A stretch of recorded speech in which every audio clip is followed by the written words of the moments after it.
शनि वक्री हो रहे हैं 27 जुलाई 2026 से 11 दिसंबर 2026 तक के लिए। ये कुल 138 दिनों का टाइम है। ऐसे वक्री शनि क्या पलटेंगे किस्मत मेष राशि वालों, या रहना होगा सावधान? बहुत विस्तार से इन बातों की चर्चा करेंगे। नमस्कार मित्रों, मैं आचार्य देवेश कुमार ठाकुर आपको आपके अपने चैनल एस्ट्रोलॉजी स्टार्ट्स में फिर से एक बार स्वागत करता हूं। तो दोस्त, आज हम बात करने वाले हैं वक्री शनि का फल क्या होने वाला है, क्योंकि मेष राशि वाले ऑलरेडी शनि की 7.5 से सफर कर रहे हैं।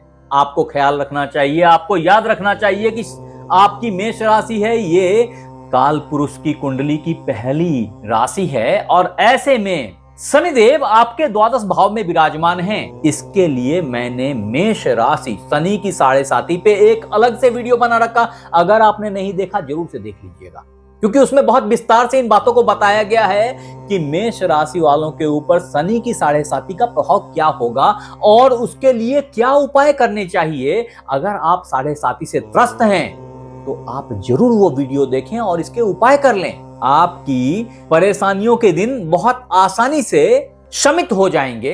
पर अभी हम बात कर रहे हैं शनिदेव के रिट्रोगेशन की। अब यहां आपको याद रखना चाहिए कि सैटर्न रिट्रोगेट होते हैं 138 दिनों के लिए, और जब भी कोई प्लैनेट रिट्रोगेट होता है तो अपनी पावर ज्यादा बढ़ा देता है। कारण कि किसी चीज के चलते हुए में जो प्रकाश की इफेक्ट है वो एक सर्टेन लिमिट तक होती है। जैसे मॉर्निंग में वॉच करेंगे, सूर्योदय समकाल से सूर्य कितना जल्दी क्षितिज पे आ जाते हैं और उस समय में गर्मी नहीं लगती, उस समय बड़ा कंफर्टेबल लगता है। लेकिन जब वही सूर्य सीधे आसमान के ऊपर आ जाते हैं और लगता है कि 1:30-2 बजे के आसपास सूर्य भगवान ऊपर आसमान में ठहर गए, परिणाम ये होता है कि आप धूप में खड़े नहीं हो पाते, गर्मी इतनी बढ़ जाती है। यही इफेक्ट तब क्रिएट होती है जब कोई भी ग्रह रिट्रोगेट होता है और आपके धरती से जिस पे आप खड़े हैं वहां से ठहरा हुआ प्रतीत होता है।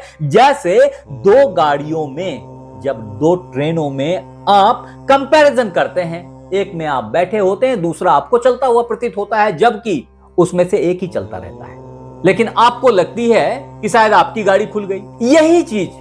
यही सिचुएशन शनि के वक्री होने से भी होता है और ऐसे में वो ठहरे हुए सूर्य के समान अति प्रभावी हो जाते हैं। परिणाम ये होता है कि जिस भी भाव में शनि रिट्रोग्रेड होते हैं उस भाव से संबंधित परिणाम तो देते ही हैं, संग ही उससे एक भाव आगे और एक भाव पीछे के भी इफेक्ट डालते हैं।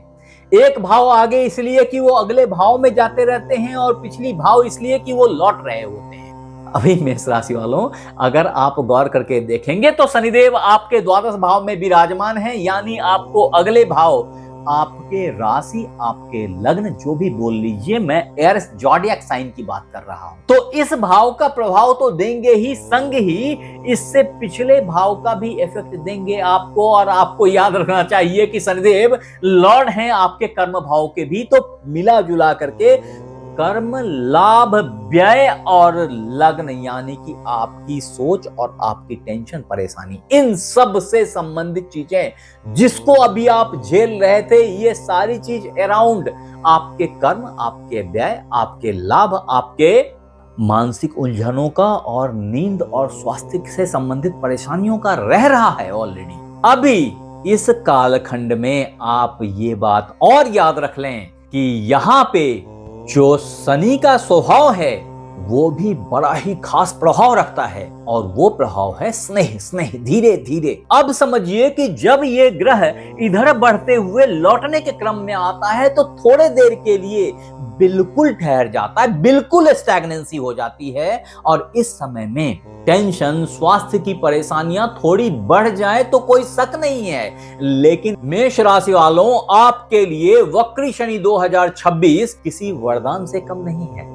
उसका मुख्य कारण यह है कि जहां एक तरफ शनिदेव गड्ढे में जा रहे थे, यहां आकर के वो नीच होते ये लौट गए वहां से, बोले मैं गड्ढे में नहीं जाता जी। एट द सेम टाइम अब ये समझिए कि यहां बैठ करके जब वो खर्च करवा ही रहे हैं आपसे, टेंशन दे ही रहे हैं, आपको चैलेंज खड़े कर रहे हैं आपके लिए, इस समय में लौटने का कारण क्या है, इसको कभी सोचा है क्या?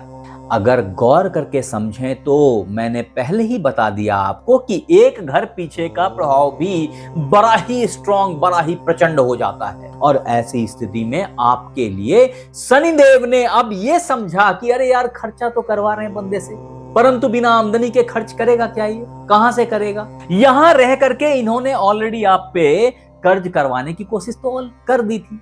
अब इनको रियलाइज हुआ कि नहीं नहीं, थोड़ी लाभ की अरेंजमेंट भी कर दी जाए। और अब भी आप जिन लाभों के लिए प्रयत्नशील थे, अब उसकी प्राप्ति का टाइम आ गया। तो आने वाले 138 दिन 138 डेज सैटर्न रेट्रोग्रेशन के एरिस ज़ोडिएक साइन वालों के लिए एक वरदान से कम नहीं होगा, ऐसी मेरी मान्यता है। उसका मुख्य कारण है कि दो चीजों में जबरदस्त तरीके से सुधार आपकी देखने में आएगी। एक होगा जो आपके व्यय में थोड़ी समन आएगी, यानी कि अब जो व्यय होगा वो प्रॉफिटेबिलिटी के लिए होगा। अब वो आपको धन देगा, लाभ देगा।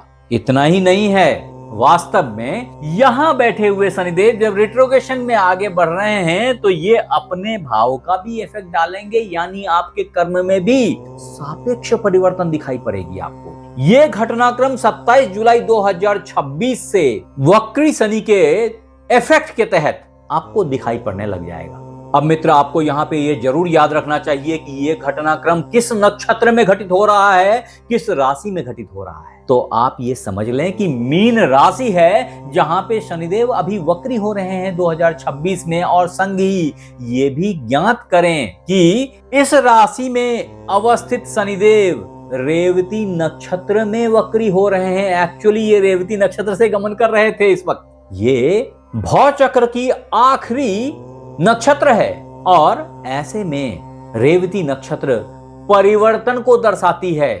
इस स्थिति में परिवर्तन में कुछ फर्दर स्टॉपेज लग गए और रेवती नक्षत्र के जो लॉर्ड हैं वो पुषण देव हैं। और पुषण का मतलब पोषण भी होता है। कहने का मतलब ये है कि ये नक्षत्र आपको पोषित करेगा, आपके लाभ को इंश्योर करेगा। परिणाम परिवर्तन के स्वरूप में जरूर दिखाई पड़ेंगे, लेकिन वो परिवर्तन आपके लिए सापेक्ष होंगे, आपके लिए फायदेमंद होंगे, आपके लिए बेहतर होंगे मेष राशि वालों। लेकिन ऐसी स्थिति में जो खास बात है वो बात यह है कि जहां रेवती हो अथवा मीन हो, मिला जुला करके ये जल तत्व की राशि है जहां पे शनिदेव विराजमान हैं और शनिदेव वायु तत्व के लॉर्ड हैं। परिणाम ये होगा दोस्त कि अब जब आप पानी में हवा को घोलेंगे तो फाइनली क्या होता है, बुलबुले निकलते हैं, झाग निकलता है जो बहुत वाइड हो सकता है।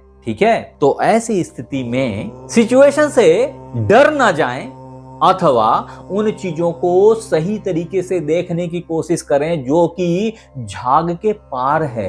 अन्यथा आपके दिग्भ्रम की स्थिति भी हो सकती है। ऐसी सिचुएशन आपके ट्रांसफर, आपकी पोस्टिंग, आपकी नई जॉब, इन सब से संबंधित हो सकती है। ये अलग बात है कि ये मेष राशि वालों के लिए एक पॉजिटिव इंफॉर्मेशन है, लेकिन उतना अधिक फूला हुआ है, इसको समझ लें अच्छे से, नहीं तो गुब्बारा के फटने से आप जमीन पे आ गिरेंगे। थोड़ा सावधानी रखें। ये भूलना नहीं चाहिए कि आप ऑलरेडी 7.5 से गुजर रहे हैं। यहां यह भी याद रखें कि शनिदेव का जो नैसर्गिक गुण है वो क्या है, वो वास्तव में स्नेह है, बहुत धीरे चलने वाले प्लैनेट हैं, एक्सट्रीम धीरे हैं।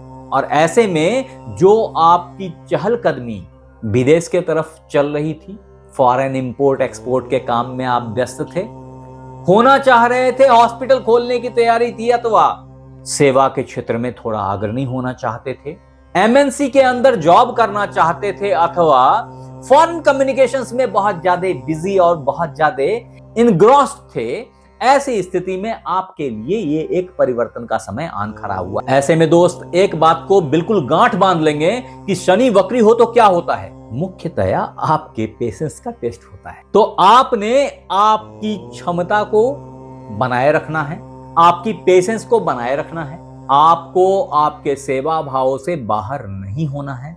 आप अगर अपने आप को एक सेवक के स्वरूप में देखते हैं तो आपको कोई कष्ट नहीं होगा, आप सारे प्रॉब्लम से बाहर निकल जाएंगे, आपको ढेर सारे लाभ की प्राप्ति होगी। ये सब अवश्यम भावी हो जाएगी। हालांकि यहां पे ये भी बताना जरूरी है कि यहां बैठे शनिदेव के पास में पूर्ण 3 दृष्टियां होती हैं, जिसमें सर्वप्रथम जो तृतीय दृष्टि है वो आपके कुटुंब भाव पे पड़ता है, जिसका परिणाम ये हो रहा था कि अभी आपके कुटुंब, आपके इंप्रेशन, आपके फेस, इन सब पे कहीं ना कहीं आप अपनी इज्जत बचाने में लगे हुए थे, उसका केयर बनाए रखेंगे। हालांकि अब ये लोग आपके लिए खड़ा हो जाएंगे। याद रखिएगा, ये बहुत बड़ा टाइम नहीं है, ये सिर्फ 4.5 महीने का टाइम है। 138 दिन कैसे निकल जाएंगे समझ में नहीं आएगा, इसलिए इस समय का सदुपयोग कर ले मेष राशि वालों। अगर आपने ऐसा किया तो आपको बहुत अच्छे जॉब की प्राप्ति होगी, आपके इंप्रेशंस बेहतर हो जाएंगे बाजार में। आप अगर व्यापारी हैं तो आपके इंपोर्ट एक्सपोर्ट के धंधे में बहुत अच्छी निखार दिखाई पड़ेगी। यहां बैठे हुए शनिदेव की दूसरी दृष्टि आपके 6ठे भाव पे गिरती है और यहां पे शनिदेव बहुत प्रभावी होते हैं। हालांकि याद रखें, शनि की दृष्टि विच्छेदात्मक होती है और ऐसी स्थिति में आपको कर्ज लेने पे बाध्य करेंगे, पेट के प्रॉब्लम्स क्रिएट करेंगे। इन सब चीजों से बचने की जरूरत है, हॉस्पिटल के अराउंड घुमा देंगे, इससे भी सावधान रहने की जरूरत है। वक्री शनि की तीसरी दृष्टि आपके भाग्य भाव पे पड़ेगी, जो कि 10वीं दृष्टि होती है। ऐसे में आपके भाग्य में भी एक सकारात्मक परिवर्तन दिखाई पड़ेगा। अच्छी बात यह है कि यहां चतुर्थ में बैठे हुए गुरुदेव, जो कि उच्च के हुए बैठे हैं, आपके भाग्येश हैं, भाग्य भाव के लॉर्ड हैं और इस भाव के भी लॉर्ड हैं जिसपे पूर्ण 9वीं दृष्टि बना के रखे हैं। और ऐसे में शनिदेव थोड़ा भी दाएं बाएं नहीं कर पाएंगे। यह समय आपके लिए भाग्यवर्धक है। इस समय में आपका बहुत अच्छा उत्थान लिखा है। ये जरूर है कि आपको आपके कर्म पे फोकस करना चाहिए। और अगर आपको दोस्त परेशानियों का सामना करना पड़ रहा है, specially from your job aspect, आपके कर्म थोड़े से ढीले पड़ गए हैं, आपकी आउटपुट दिख नहीं रही है, आपके बॉस आपसे चिंतित दिख रहे हैं, तो इन सब के लिए आपके लिए जो रामबाण उपाय है, मैं बार बार बोलता हूं, आप माने ना माने, लेकिन अगर मान लिया तो समझो जिंदगी बदल जाएगी। वो है आपके लिए हनुमान जी। आपने इनको चमेली का तेल और सिंदूर अर्पण करना चाहिए। अगर आप ऐसा करेंगे तो आप बहुत सारे कष्टों से बाहर निकल जाएंगे। आपके लिए जो दूसरा अमोघ रत्न है वो है एक अच्छा मूंगा। अगर आपने वो मूंगा धारण कर लिया तो शनि की 7.5 का प्रभाव तो कम हो ही जाएगा, संग ही वक्री शनि का फल भी बेहतर मिलेगा आपको। आप हमें जरूर बताएं कि ये वीडियो आपको कैसा लगा। मैं फिर बोल रहा हूं, अगर आपने हमारे वीडियो को लाइक और सब्सक्राइब नहीं किया है तो कर लीजिए और बेल बटन को दबाना बिल्कुल ना भूलिएगा, ताकि मेरी हर नई वीडियो इंस्टेंटली आप तक पहुंच जाए। संग ही अगर आप ये वीडियो फेसबुक पे देख रहे हैं तो फॉलो कर लें। आप हमारे साथ बने रहे, इसके लिए बहुत बहुत धन्यवाद। आपसे फिर मिलते हैं अगले एपिसोड में। तब तक अपना ख्याल रखें। राधे राधे।